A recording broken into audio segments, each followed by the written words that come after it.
One of the other things I've seen people do is they love sending a copy of the Old Testament or War and Peace or whatever have you over a text. They definitely don't do that. Think about when you're reaching out to a person through your phone, right? You're not going to send them 10 texts in a row, right? That's exactly what I see recruiters doing. Initiating becoming a hiring machine sequence in 3, 2, 1.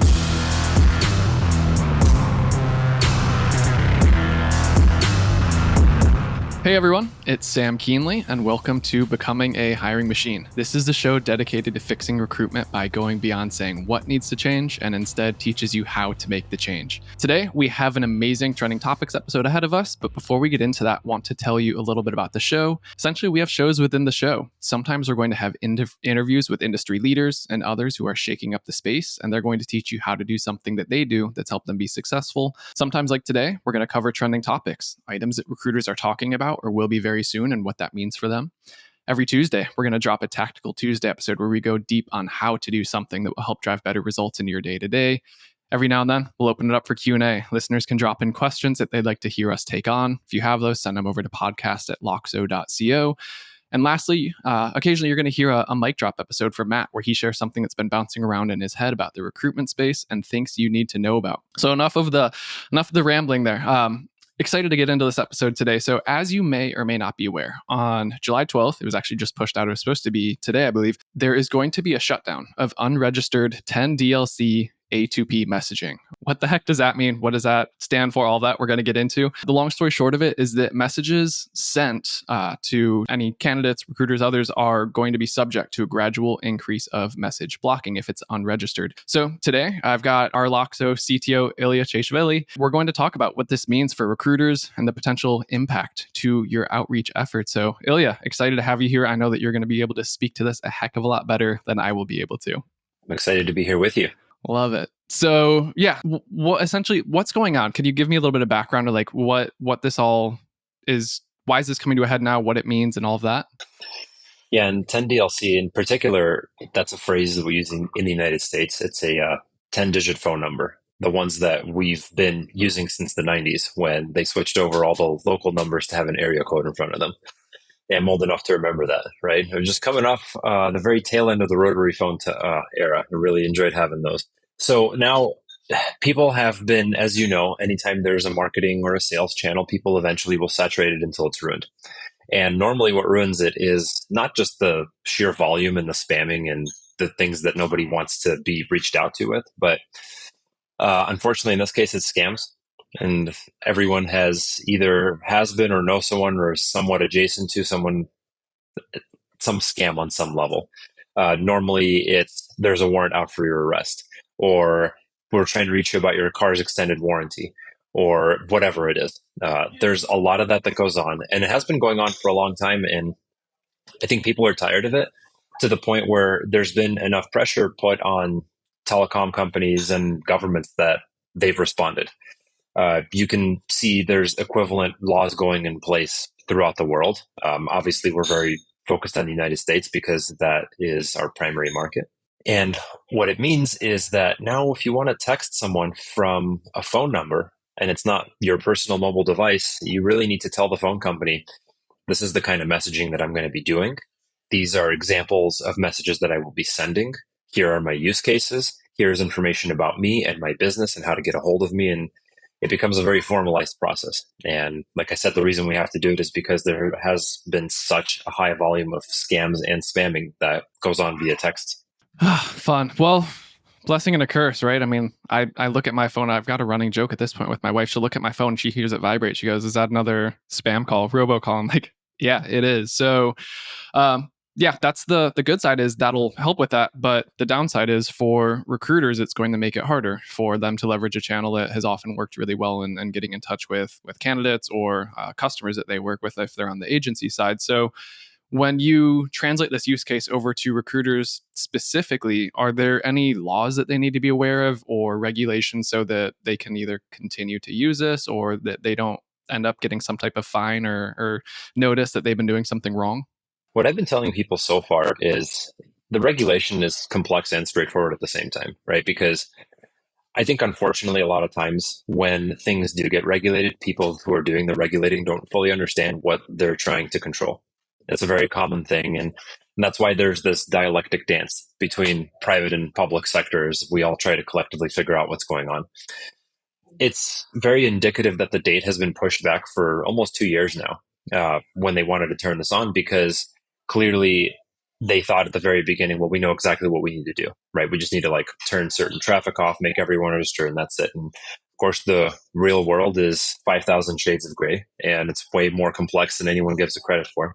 So date has been pushed back and back again. And in terms of the best practices I try to share with people is there are a couple things that I've seen people do, and they're adamant that it's part of their workflow and that they know best. And of course, they're wrong, but sometimes people don't want to hear that. Sending other phone numbers or links within text is generally frowned upon, especially if you haven't pre-registered your message, which of course not when everyone has to do. But when you're sending other phone numbers, oh, you can call me at this number or click this link to do that, you look exactly like a scammer, because that's exactly that very first step is, hey, your such and such has been arrested, and click this link to transfer money to so we can bail them out of prison, right? Or out of jail or whatever that is. And that's how they always start. And telco's picked up on this. So when you're trying to take people somewhere out of the context of the conversation and make them go somewhere else or call some other number or whatever that is, it looks like a scam. And there's filtering for that kind of stuff now. Now, in addition, people will tell you, make sure that you have the candidate's consent to be reaching out to them, right? So that's another big piece is, and I've always talked to people about don't be mass blasting. So I've seen people, for example, queue up 10,000 people and send them all texts. By the way that lowest common denominators work, you're not going to get a great response rate. And the telecom companies and the FCC is watching, right? They can tell who is mass spamming, who is getting complaints lodged against them. You don't look good, and you're not going to get a good response rate. The people who are really successful are the ones that I know it's work, but they take the time to tailor their messaging. Obviously, our GBT product helps with that, but they tailor their messaging, let's say to no more than 25 candidates at a time. And that's a very rough number, but it could be 10, it could be 50. It really depends on what you're trying to do outreach for. You'll get a much better response rate. You actually make more placements, right? And I know it's tempting to say, hey, I'm going to queue up a bunch of messages. I'm just going to let this thing run. The candidates will come to me, and I'll take it from there. Yeah, it doesn't really work as well as people think, because I see the numbers every day, and the people who put more juice into their messaging and make it more targeted, they make more money. So we can hand wave everything else away and just say there is more money for doing it the right way. And I guess one of the other things I've seen people do is they love sending a copy of the Old Testament or War and Peace or whatever have you over a text. They definitely don't do that. Think about when you're reaching out to a person through your phone, right? I mean, you're texting someone, I don't know, maybe your friend or your mom or whatever. You're not going to send them 10 texts in a row, right? You're not going to write 1,500 words. That's exactly what I see recruiters doing. And that's another thing that gets you flagged. I can pretty much guarantee that if you send long texts, 99 out of 100 times, it won't make it to AT&T. And this is, again, I see the data. And of course, I have people argue with me all the time. They're like, well, you don't understand. In our model, we like to introduce ourselves and give a background and like our story since the 90s of how we've been. No one, sorry to tell you, cares. But you're also not reaching the people you think you're reaching. Imagine if suddenly your phone starts blowing up because, your 1,500 words are going to get split up into 10 chunks. That's how text works. If you suddenly get 10 texts from a number, you're going to be like, yeah, this is a robot. This is not a person. Then like, no human sends this much over SMS. And that's what I see happening a lot. So I'd say those three things, right, is to be really mindful of your target audience. Make sure that you do have their opt-in to be able to talk to them, and don't write a book, write a tweet. That's so good. And I mean, I just think of all the Reddit threads and other places where you see the people that type out novels, and it's usually the bad breakups or the other items where it's like, that's a context. There's never really been a good time to have that long of a conversation. And also you can tell if you're typing it out, it doesn't fit. You don't type a text that long so people can read through it and understand. So recognizing and matching the content with the medium that it's being served on is so important. You really you have to understand what the medium is, right? If you're on the beach in San Diego and there's a plane flying overhead advertising Budweiser, They don't put 1,500 words on that banner because no one can see it from down there. And you have to really be mindful of what channel am I using. That's what email is for. I love it. Not so spot on. Kind of want to get a banner Yeah. Yeah. plane out of flyover with something and try something out. So, what's this mean in terms of impact for recruiters? Where are they going to see this show up? Is this going to be, like at the government level? Is it going to be at the phone provider level? Is it going to be with platforms that they use daily? How is this going to appear? Yeah, it's all across the board. And one feature that we had, I would say about 2 years ago, was voicemail drop. And people loved it because you could actually push a voice message into someone's voice message inbox. What's the term for that? Voice box. Without ever ringing their phone. It was cool. Unfortunately, the FCC fined not our vendor, but one of the partners that we were using told us about a sister company. I shouldn't say sister company because they weren't affiliated, but they got fined something like several $100 million because it went against FCC regulations. And so that's why we had to spin ours down, because our vendor basically said, we can't really even do this anymore, right? We're just going to go out of business and avoid the fine. Whereas the other company is getting a fine and going out of business. So this always starts at the government level first. And you have to think about, it makes sense that platforms and telcos, they want you to call and text as much as you humanly can because that's how they make money. So the incentives aren't there. All of this pressure is coming from the FCC, which is basically saying, here are the new rules that you have to follow, and they're ratifying all these regulations. And that trickles down to phone companies, which then are tasked with implementing it. And they have their own very opaque set of standards and processes that they follow. And then that filters down to platforms like us, where we don't like it, but we have to follow it. It's not like we have a choice in these things.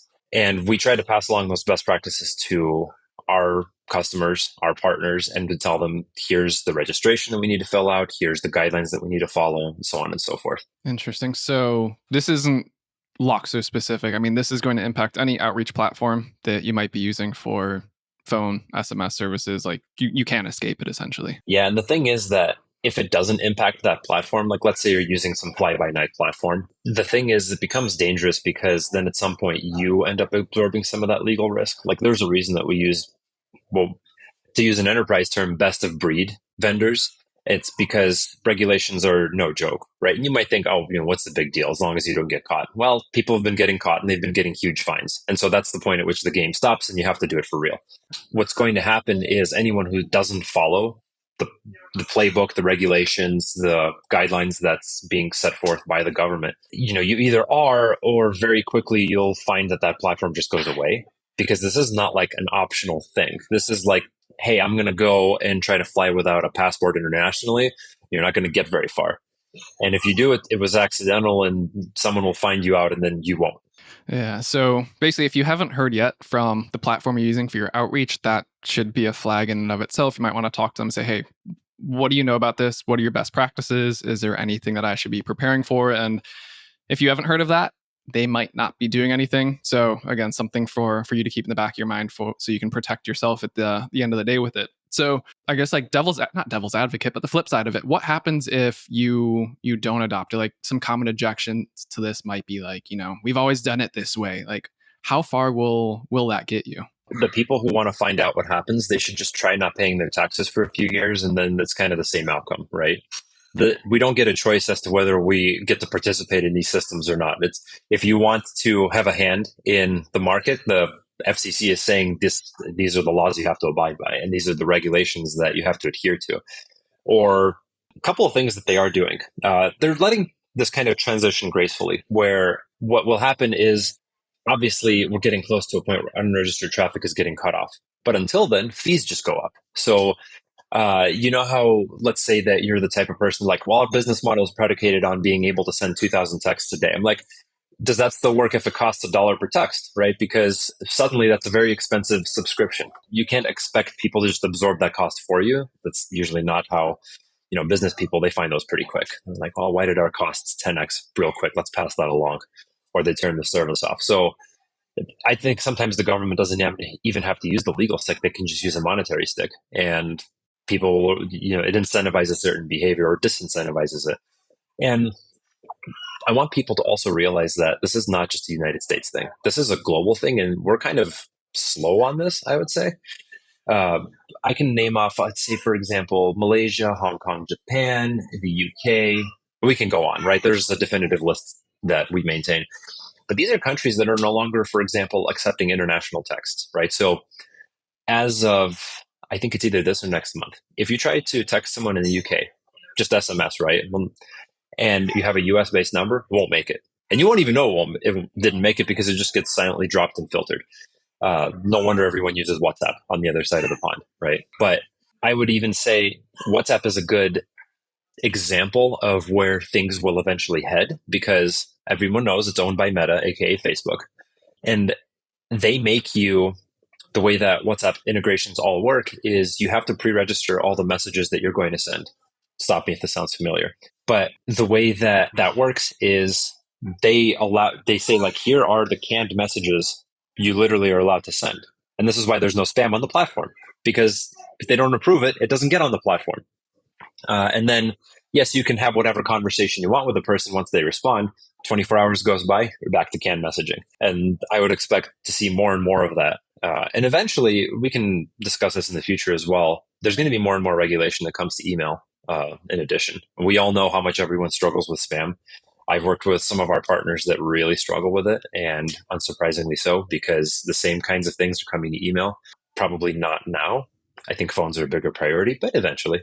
I love it. Well, you're teeing us up for an episode part 2, which Yep. I can't wait for. So yeah, thank you for joining us. I mean, I know when I first started reading up and hearing about this, I was like, what the heck is this thing? This seems way too complicated. If I ignore it, will it just go away? So no, it won't. But thank you for being able to, simplify it for us. You're someone that definitely understands, and you have to work with our product to incorporate this, the change, the regulation, what it means for products like ours that utilize outreach. So really, really appreciate you joining us for the show today to go through it. Your knowledge is definitely going to help recruiters, I think, avoid a lot of upcoming issues that they may not have even been aware of. So, and I will add, there's a reason that people choose to partner with us, right? Because we're not your grandpa's ATS CRM. And one of the things that we do is when things like this come up, there's always a creative solution, and there's always things that we can do to make life easier. So while everybody else might be banging rocks together, we're trying to invent better sledgehammers.